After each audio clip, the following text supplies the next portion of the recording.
अगला सवाल मैं विवेक सर आपसे लूँगी कि जिस तरह से एक फ़ोटो वायरल हो रही बीजेपी की तरफ से और ये भी उसमें राहुल गांधी की फ़ोटो और घुटने पे उनका दिमाग लगाया गया है, वो फ़ोटो लगातार वायरल हो रही है। तो ऐसे में इन सब चीज़ों को भी चुनाव आयोग को संज्ञान में लेना चाहिए कि किसी नेता की छवि भी ऐसे बर्बाद की जा रही है।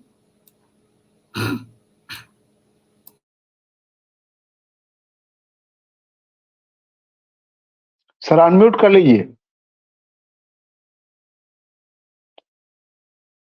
जी, सुष्मिता जी, चुनाव आयोग ने क्या संज्ञान में लेना चाहिए, नहीं लेना चाहिए, ये इस तरह के सवालों से हम बहुत आगे निकल आ चुके हैं।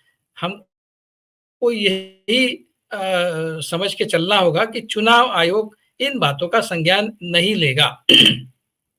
जहां तक बात कांग्रेस की है, जहां तक बात बीजेपी की है और बीजेपी के नेताओं ने कुछ गलत कहने करने की बात जहां तक बात है, हमको ये मानकर ही चलना होगा कि चुनाव आयोग अपने आप सुओ मोटो उसका कॉग्निजेंस लेगा नहीं, ये प्रिज्यूम करके चलना पड़ेगा। और ये इसलिए कि जैसे मुझसे पहले भी वक्ताओं ने कहा कि चुनाव आयोग एक बीजेपी का एक्सटेंशन यूनिट के तौर पर काम कर रहा है। इस तरह की छवि खुद चुनाव आयोग ने अपनी बनाई है। मतलब इसके कई उदाहरण दिए जा सकते हैं। 2019 से पूरी एक सीरीज है उदाहरणों की, जिससे ये बात साबित होती है कि चुनाव आयोग जो है बिल्कुल निष्पक्षता के साथ काम नहीं कर रहा है और वो कहीं ना कहीं बीजेपी के लिए सॉफ्ट पेडलिंग जिसको कहते हैं, बीजेपी के फेवर में काम कर रहा है। इस तरह के कई उदाहरण दिए जा सकते हैं। तो ऐसे समय क्या किया जाए? देखिए, जो राहुल गांधी के खिलाफ कार्रवाई हो रही है वो क्यों हुई है? क्योंकि बीजेपी के किसी एक युवा नेता ने उनके खिलाफ एक कंप्लेंट दायर की कि भाई इन्होंने प्रधानमंत्री जी को पनौती कहा और जो भी वो जेब कतरा वगैरह जिस तरह की भाषा राहुल गांधी ने इस्तेमाल की, उसके खिलाफ बाकायदा एक कंप्लेंट हुई और उस कंप्लेंट पर चुनाव आयोग ने कार्रवाई की है। अब ये अपने आप में एक अलग विवाद है कि भाई किस तरह की भाषा का प्रयोग होना चाहिए। मैं ये मानता हूं कि राहुल गांधी को बिल्कुल भी मोदी के स्तर पर, उतने निचले स्तर पर आकर भाषा का प्रयोग नहीं करना चाहिए। जिस तरह उन्होंने मोदी जी को पनौती कहा, वो तो एक अंधश्रद्धा मूलक शब्द है, तो उसका इस्तेमाल तो वैसे भी नहीं होना चाहिए। आप जब किसी को पनौती मानते हैं, इसका मतलब आप अंधश्रद्धा में विश्वास करते हैं, ऐसा होता है। वो वैसे भी गलत है। और आप जब जेब कतरों का उदाहरण देते हैं, तो मुझे लगता है कि आप अगर मोदी जिस स्तर पर, निचले स्तर पर जाकर बात करते हैं, आप अगर उसी स्तर पर जाकर बात करेंगे, तो आप एक अच्छा ऑप्शन, मोदी के तुलना में एक अच्छा ऑप्शन करके आप लोगों के सामने कैसे आएंगे? आपकी भाषा वही होनी चाहिए जो 4 महीने जब आप भारत जोड़ो यात्रा में 4000 किलोमीटर चले, उस दौरान आपकी जो भाषा थी, उसी भाषा को आपने मेंटेन करना चाहिए। अब वो यात्रा खत्म हो गई, आप चुनावी झमेले में पड़ गए और उस चुनावी झमेले में आप उस बहकावे में आके आपकी भाषा का भी स्खलन हो जाए, आपकी भाषा भी नीचे गिर जाए, ये ठीक नहीं है। आपकी जो इमेज बनी है वो उस भारत जोड़ो यात्रा के बाद, उस इमेज को आप मेंटेन करिए। एक आप बहुत ही विशुद्ध भाषा का प्रयोग करने वाले, एक अपनी जिंदगी में एक बहुत बड़ा एक काम करने वाले एक सक्षम नेता के रूप में सामने आए और आपकी पप्पू की जो इमेज है उसको आपने खुद ही तार-तार कर दिया, जो जिसके लिए करोड़ों रुपए खर्च करके बीजेपी ने आपको पप्पू बनाने की कोशिश की। आप उसमें से बाहर आए। अब आप अगर फिर से वो जो स्तर ऊपर वाला स्तर आपने प्राप्त किया है, उसको छोड़कर आप फिर से बीजेपी को तो इसी भाषा बीजेपी को तो यही भाषा समझती है, तो बीजेपी को इसी भाषा में समझाना चाहिए। इस तरह का कोई तर्क लेकर आप इस तरह की कोई बात कर रहे हैं, तो मुझे लगता है वो गलत है। वो राहुल गांधी ने नहीं करना चाहिए।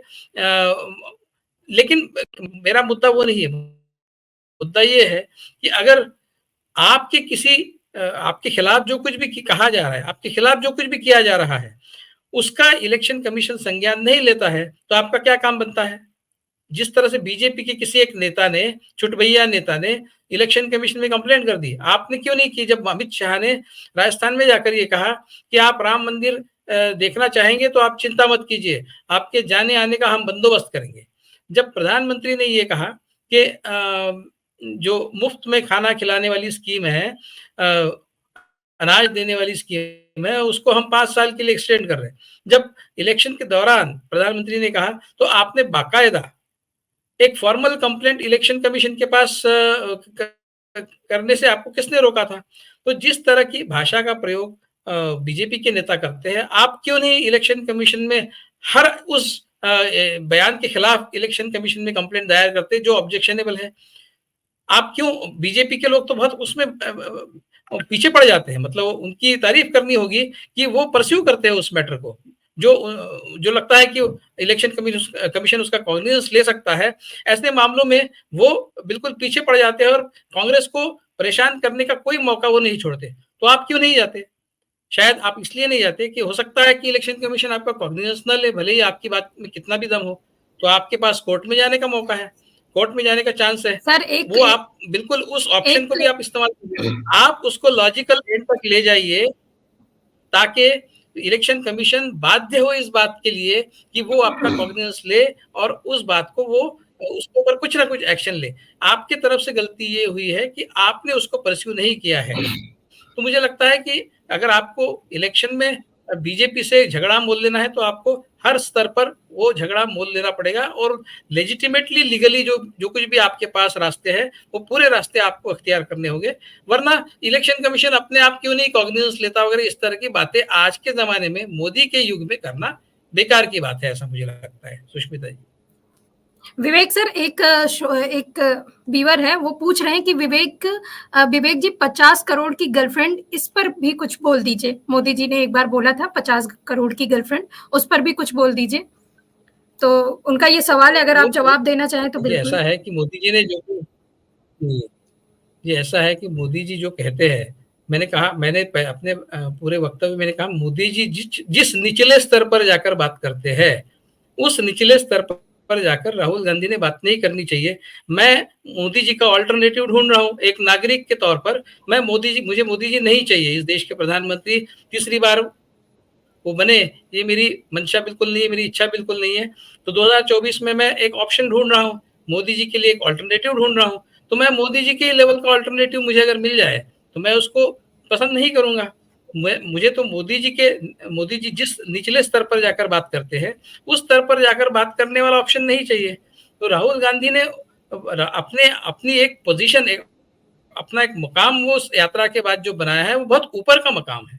उसको छोड़कर नीचे उनको आने की जरूरत नहीं, वो वहीं बने रहे और उसी स्तर से वो बात करे, तब जाकर बात बनेगी, ऐसा मुझे लगता है। तो मोदी जी ने जो कुछ कहा मुझे वो सब दोहराने की जरूरत नहीं है, वो सब बहुत ही गंदी बातें हैं और वो सबको पता है कि वो सब सारी बातें गलत है। जर्सी काऊ उन्होंने कहा, हाइब्रिड बच्चा उन्होंने कहा, वो सारी बातें सबको पता है और वो गलत है, इसको दोहराने की जरूरत नहीं। मैंने सिर्फ एक वाक्य में कहा, निचले स्तर पर जाकर मोदी जी बात करते हैं, उसमें सब आ गया। उसके सारे उदाहरण देने की जरूरत है, ऐसा मुझे नहीं लगता। सुष्मिता जी।